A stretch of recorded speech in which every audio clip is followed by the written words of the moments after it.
మీరు మిశ్రమ భిన్నాలను అపక్రమ భిన్నాలుగా ఎలా మార్చాలో చూస్తారు. సరేనా? ఇప్పుడు చూడండి, మిశ్రమ భిన్నం అంటే ఏం చెప్పినాము? పూర్ణ సంఖ్య మరియు క్రమ భిన్నం కలిగిన భిన్నాలను మిశ్రమ భిన్నాలు అంటారు అనేసి తెలుసుకున్నారు కదా. ఇప్పుడు చూడండి, ఫర్ ఎగ్జాంపుల్ 6 ఇది పూర్ణ సంఖ్య, 3/5 ఇది క్రమ భిన్నం. 6 3/5ను ఏంగా మార్చాలి? అపక్రమ భిన్నంగా మార్చాలి మిశ్రమ భిన్నాన్ని. ఇప్పుడు 6/5 ఎంత? 30. పూర్ణ సంఖ్య మరియు హారాన్ని గుణకారం చేయాలి.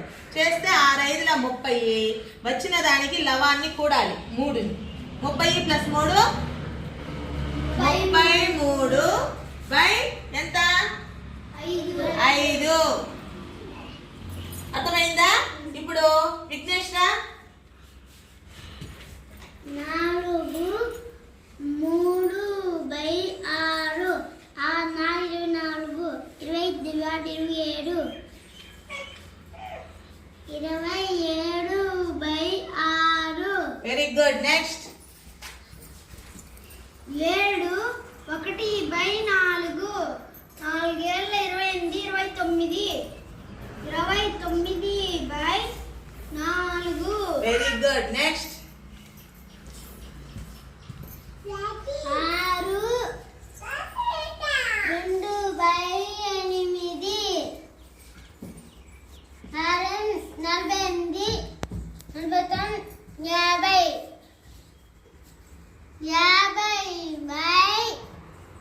50/8.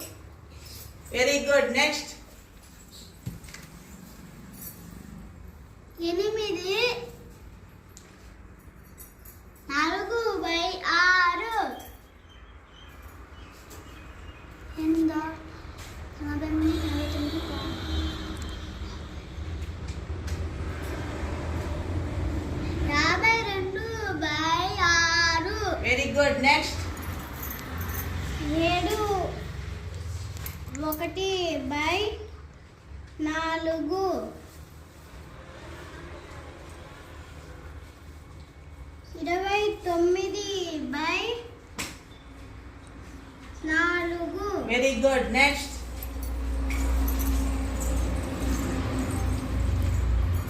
4 1/5